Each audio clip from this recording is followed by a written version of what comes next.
Dear learners, a very warm welcome to all of you.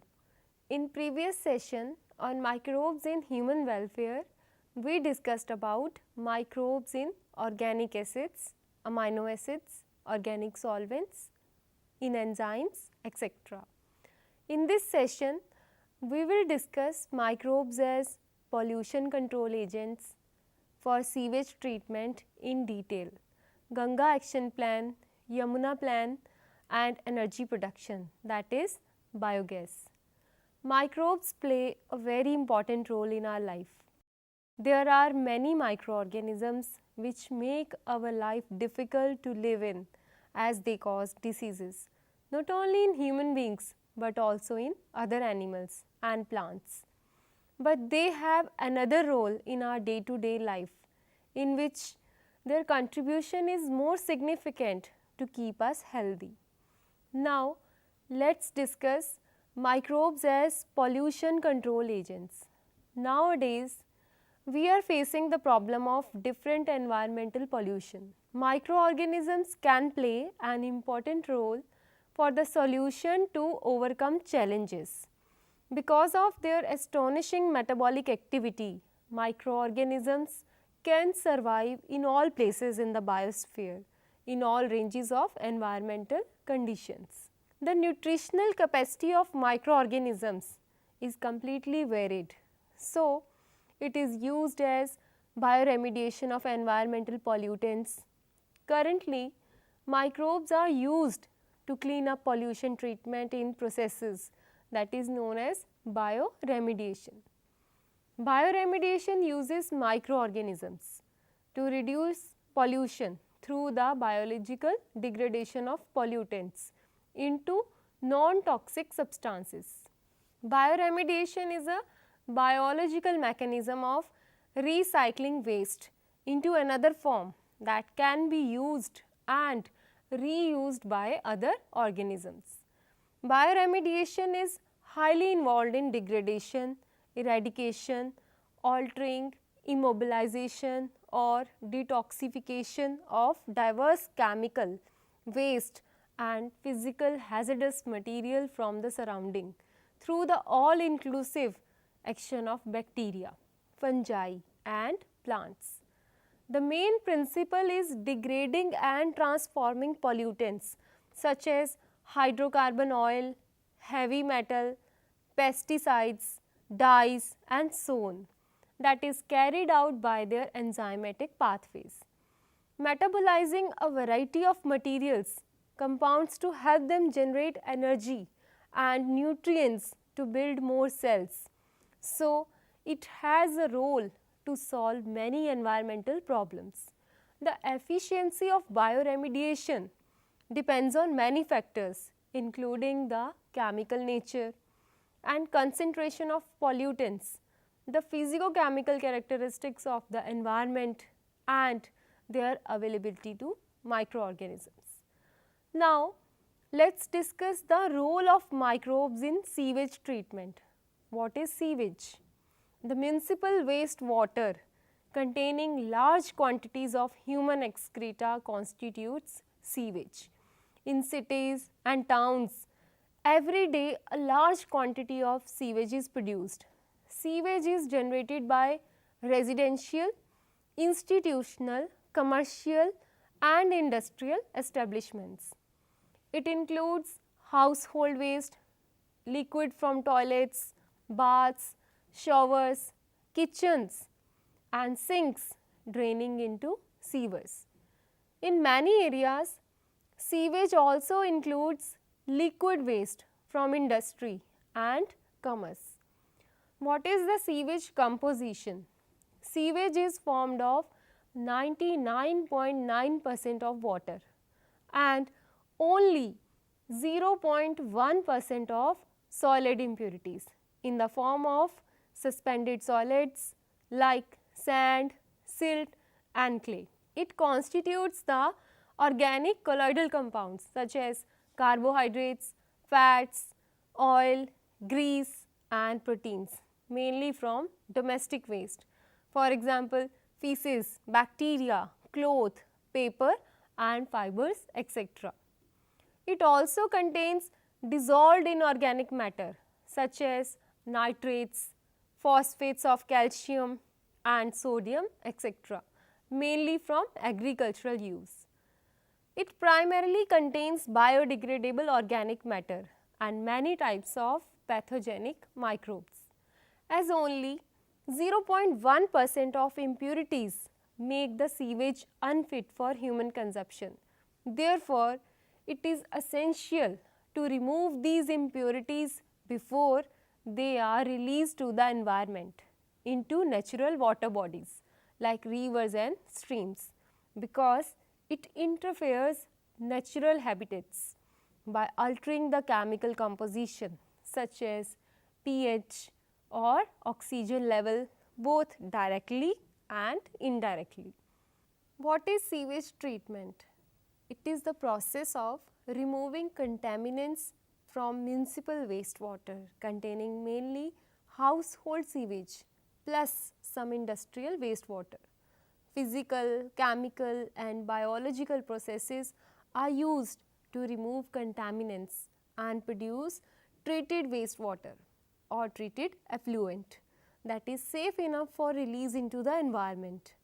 A byproduct of sewage treatment is a semi-solid waste or slurry. This is called sewage sludge. The sludge has to undergo further treatment before being suitable for disposal or application to land. For most cities, the sewer system will also carry a proportion of industrial effluent to the sewage treatment plant, which has usually received pre-treatment at the factories themselves to reduce the pollutant load. Sewage water can travel towards treatment plants via piping and a flow aided by the gravity and the pumps. The first part of filtration of sewage typically includes a bar screen to filter solids and large objects, which are then collected in dumpsters and disposed of in landfills.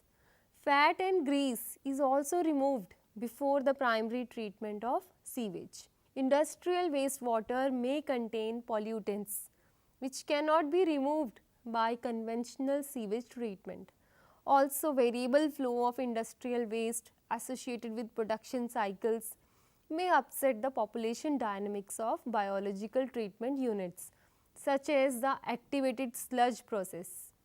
Sewage treatment generally involves 3 stages. These are called primary, secondary and tertiary treatment.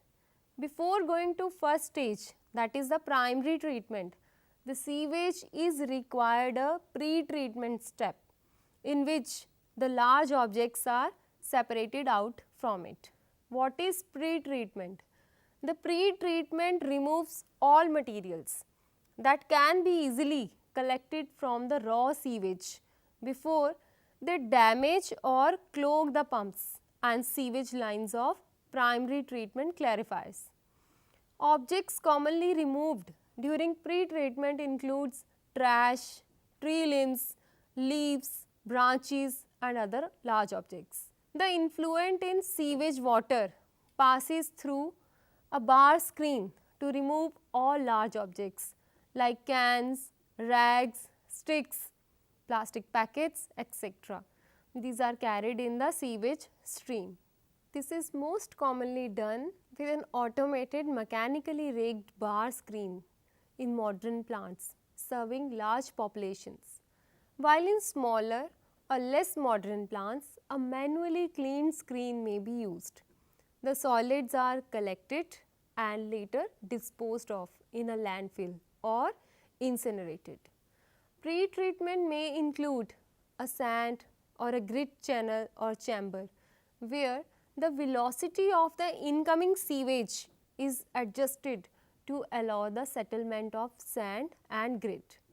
Grit removal is necessary first to reduce formation of heavy deposits in aeration tanks, aerobic digesters, pipelines, channels and conduits. Second, to reduce the frequency of digester cleaning caused by excessive accumulation of grit.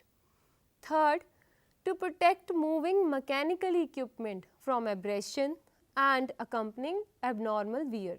The removal of grit is essential for equipment with closely machined metal surfaces such as comminutes, fine screens, centrifuges, heat exchangers and high pressure diaphragm pumps. Now come to primary treatment. In the primary sedimentation stage, sewage flows through large tanks. They are commonly called pre-settling basins.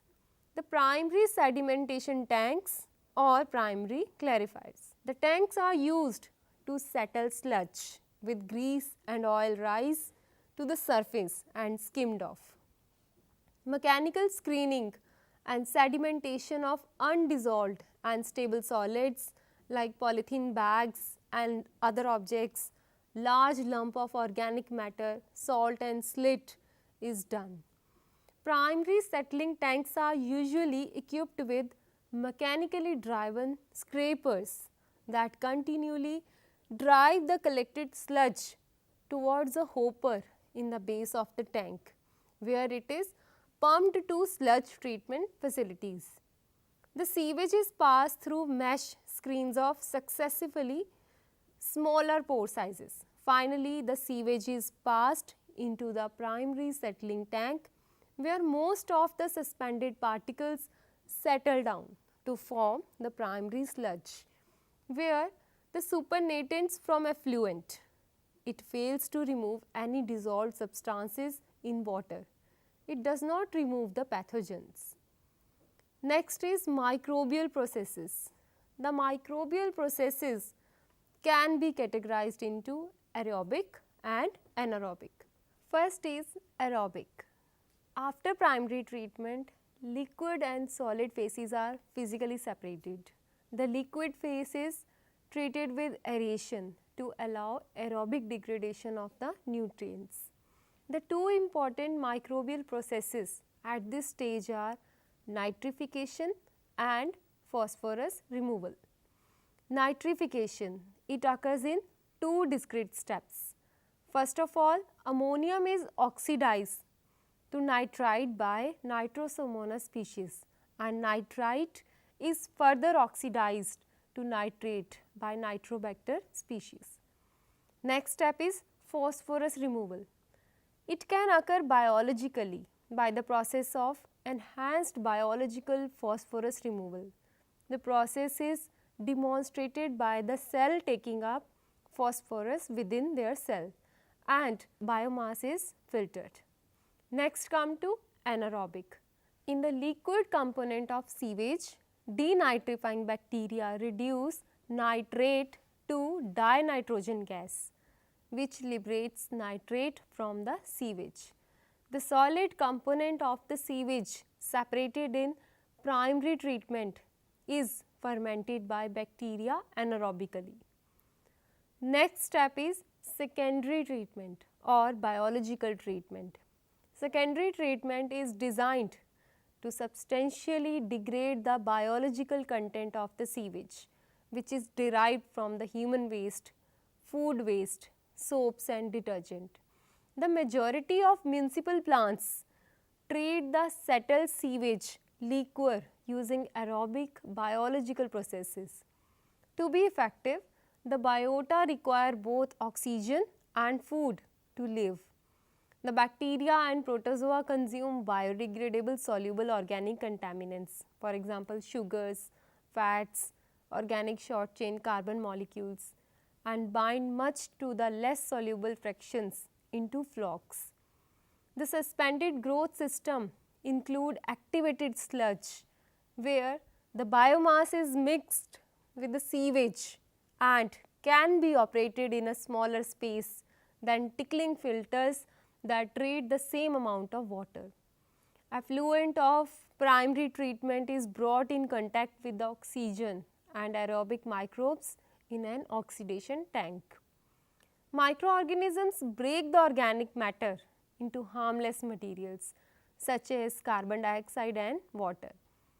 There are certain factors which control the treatment of sewage in secondary treatment. First is oxygen level. Oxygen level is an important factor to secondary and tertiary treatment processes. During secondary treatment, oxygen is required as a terminal electron acceptor in organic matter degradation. For example, nitrification by Nitrosomonas and Nitrobacter species. These require dissolved oxygen to occur. Oxygen in secondary treatment is provided manually by pumping oxygen into the sewage continuously, which occurs in an aeration or oxidation tank.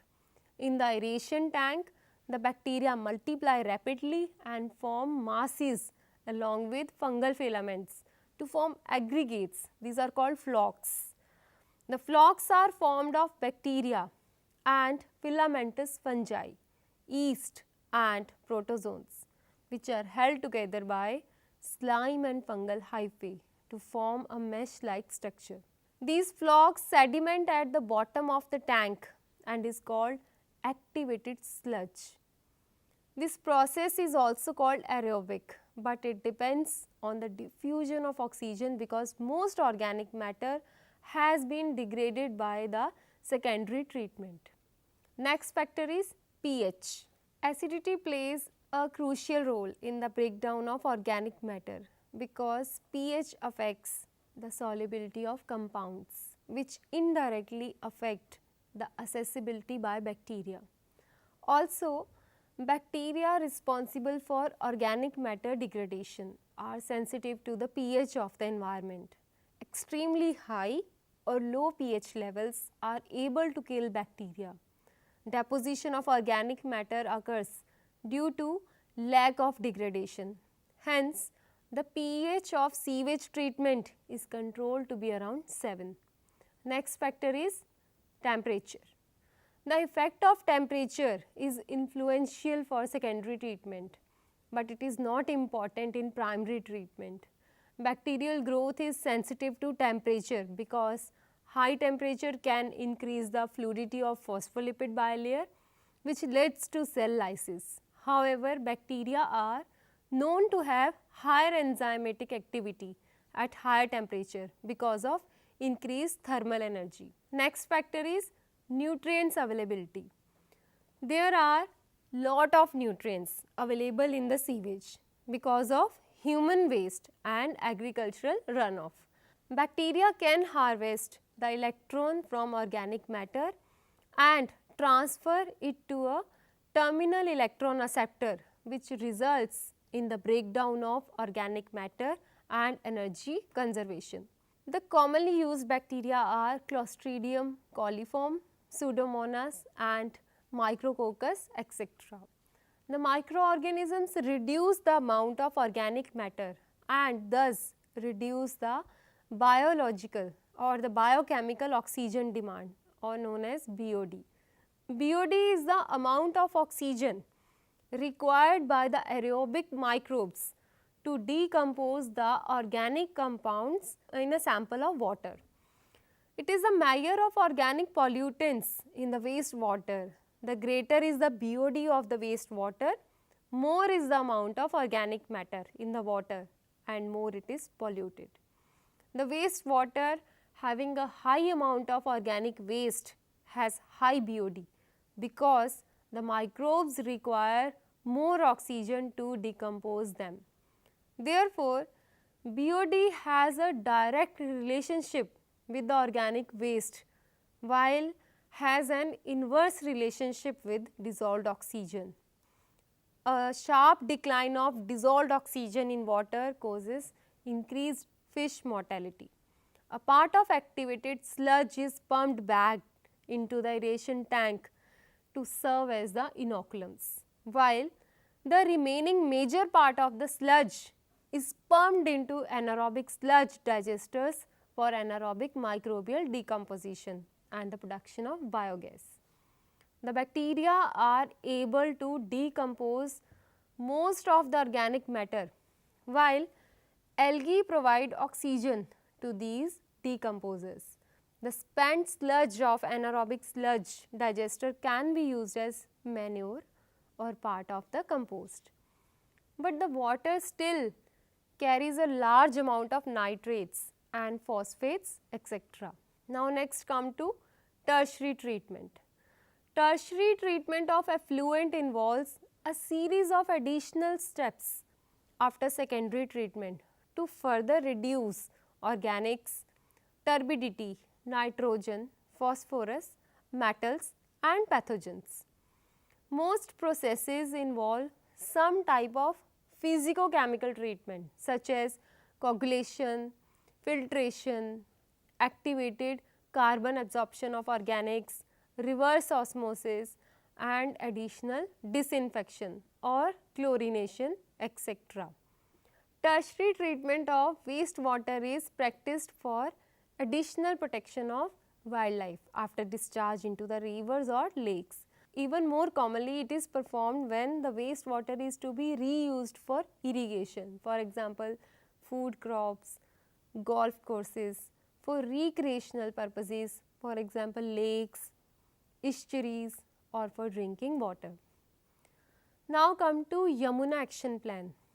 River Yamuna, which was earlier considered a holy river, has now been turned into an open sewer. A measure of sewage contamination is the coliform bacteria. Study conducted by the CPCB indicated that major cause of pollution is the discharge of domestic wastewater into the river, which is about 2/3 of the pollution load. The remaining pollution is contributed by industries and agriculture. Based on the findings of this study, the Government of India decided to take up water quality restoration measures. They are named as Yamuna Action Plan or YAP under the mega project of the Ganga Action Plan, that is GAP phase 2. YAP was formally launched in 1993, now called YAP phase 1, or the YAP phase 1 was initiated by Government of India in April 1993 to abate the pollution and improve the water quality of the river Yamuna. YAP 1 was scheduled for completion in April 2002, but the planned projects continued until 2003. Next is YAP 2. In order to achieve the desired river standards, Government of India launched YAP 2 in December 2004. It was scheduled to be completed by September 2008. Next is YAP 3. The third phase of YAP was from 2011 to 2018. The implementing agency for the current phase in Delhi Jal Board under the supervision of Department of Urban Development, Government of NCT of Delhi. Next is Ganga Action Plan. Today, the Ganga is considered to be the 6th most polluted river in the world. Pollution of the Ganga, the largest river in India, poses significant threat to human health and the larger environment. Severely polluted with human waste and industrial contaminants, the river provides water to about 40% of India's population across 11 states, serving an estimated population of 500 million people, which is more than any other river in the world. About 1000 million liters of sewage is discharged daily into the river. The Ganga Action Plan or GAP was launched on 14 January 1986 with covering 25 class 1 towns, 6 in Uttar Pradesh, 4 in Bihar and 15 in West Bengal. Its main objective was to improve the water quality by the interception, diversion and treatment of domestic sewage and to prevent toxic and industrial chemical waste from identifying polluting units from entering the river. A number of initiatives have been undertaken to clean the river but failed to deliver as desired results. This plan was withdrawn on 31st March 2000. Subsequently, the Namami Gange project was announced by the government in June 2014. National Ganga River Basin Authority, that is NGRBA, was established on 20th February 2009 under EPA in 1986. World Bank has approved $1 billion for NGRBA. Now come to the causes of pollution. The main cause of water pollution in the Ganga river are the increase in the population density, various human activities such as bathing, washing clothes and bathing of animals, and dumping of various harmful industrial waste into the river. Let us see the industrial waste which is polluting Ganga river.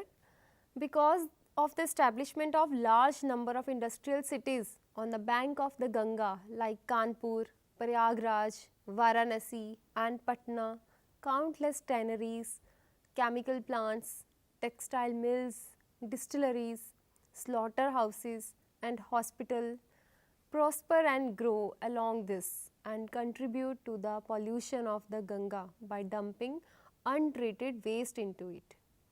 Certain religious traditions that are during festival seasons, over 70 million people bath in Ganga to clean themselves from their past sins.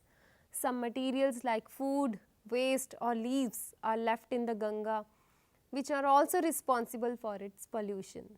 Traditional beliefs hold that being cremated on its banks and to float down the Ganga will atone for this sins of those who die and carry them directly to salvation. In Varanasi alone, an estimated 40,000 bodies are cremated every year into the Ganga, into many of which are only half burnt. Dear learners, in this session we discussed microbes as pollution control agents and microbes for sewage treatment in detail. With this session, we have completed the chapter on microbes in human welfare, and I hope that it will be helpful for you. Thank you.